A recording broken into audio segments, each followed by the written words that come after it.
Okay, so if you see here, you can see there's a cube at the top. That's in the purple color. And this cube is floating because there's a shadow right here underneath of it, and the diagonal of the sun direction is creating the shadow to be to the right of the cube. And if you notice, the shadow of the cube is a kind of a different shape than the cube itself. You would assume that it might be like a parallelogram kind of a design, but it's not. It's a little bit more of a, I don't know what kind of shape that is, but it's a different type of shape. All right, so to start this out, first I'm going to draw a cube. And in this case, I'm just going to eyeball it.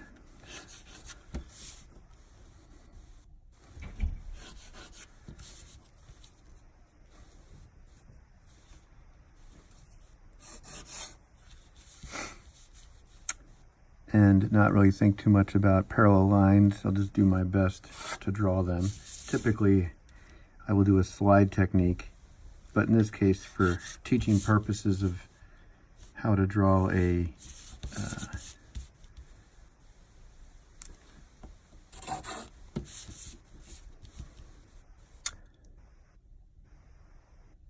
or how to get the cast shadow is my only objective.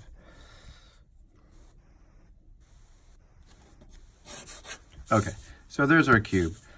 To make this thing floating, I'm going to have to drop these 4 lines, and the 4 vertical lines from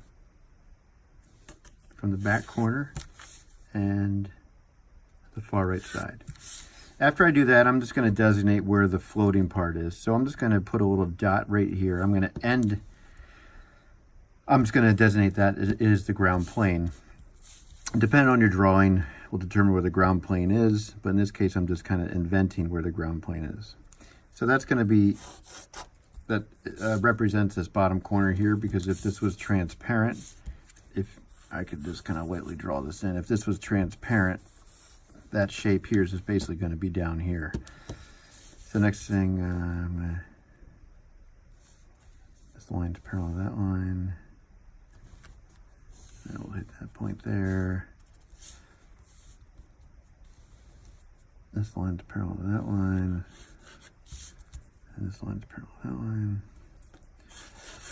Okay, so that shape is directly, mimics the bottom plane of this cube, and it's right below it, and this is how high the cube is off the ground. Now, if the sun was shining directly above it, that shadow would make sense, because it's just these 4 things that are, that plane there is in shadow, so it'll be directly above it.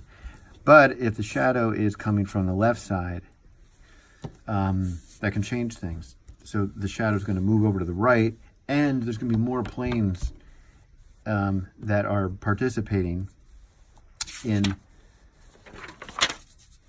the shadow.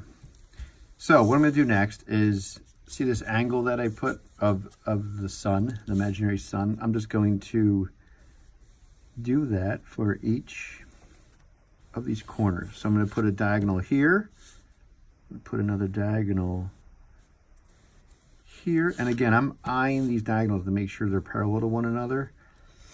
They're going to be a little off, which is fine. So I'll do another diagonal from this top corner here. I do one from here, I do one from here, I do one from the back corner, I also do one from here. All right, so this line goes there, this line goes there, this line goes there. So that's 1, 2, 3, 4, 5. I think there's 6. I just forgot. Oh, the back corner. So if this was transparent, which I should just make it transparent to make it easier for everyone to see what the heck I'm doing. I'll put a line in here. Put a line in here, and they meet up about right here.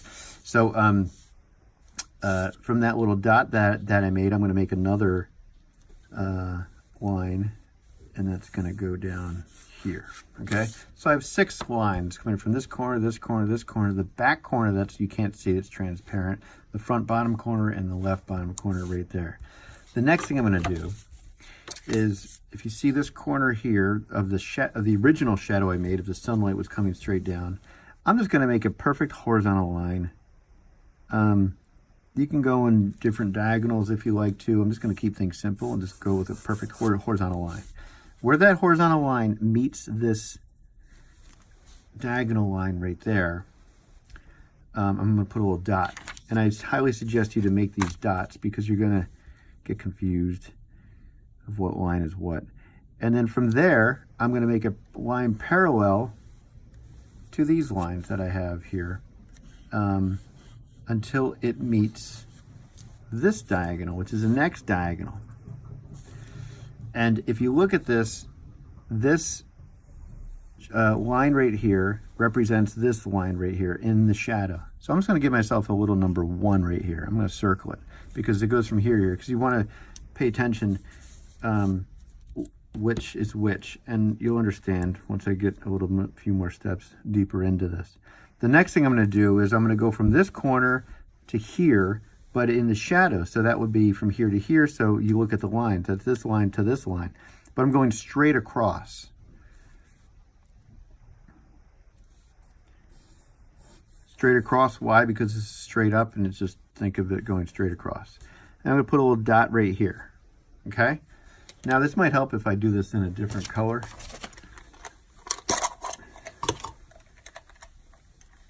So I will do this in red.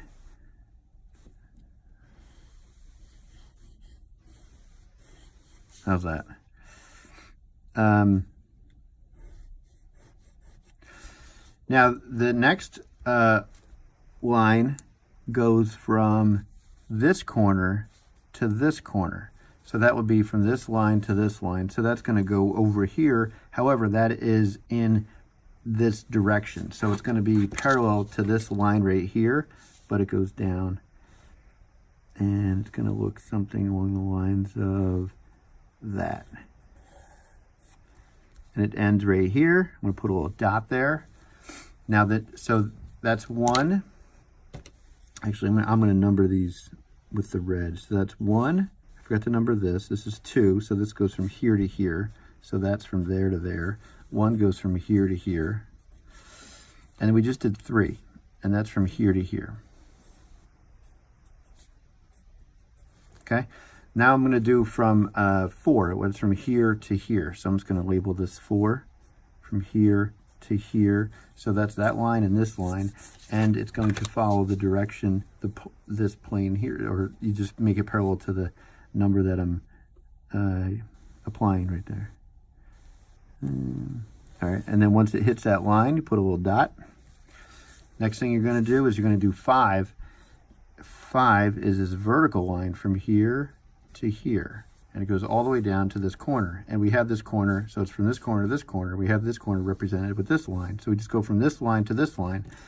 And because it was a vertical line, in this case, we make a horizontal line, straight across. Or whatever line that we invented from the beginning. The next one's pretty easy. You just connect this to that, but I want to give you a little bit more reason why we're doing that. It's going to be from this corner to this corner. So that would be 6. And that's the 6th edge that we're going to utilize.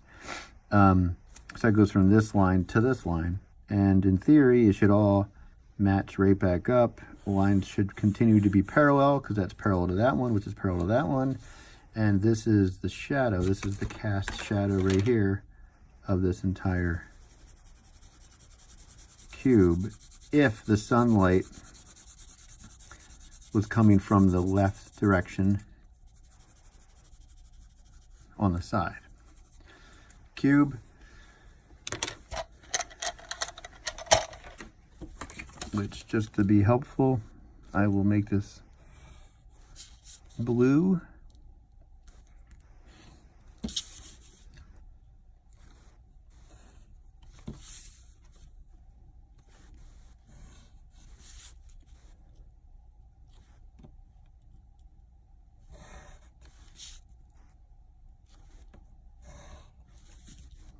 Now, this is helpful for students in my drawings design process class,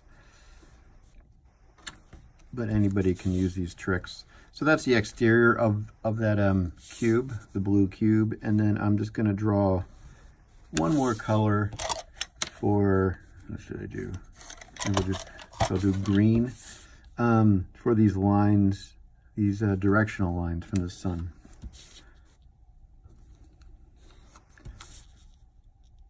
And possibly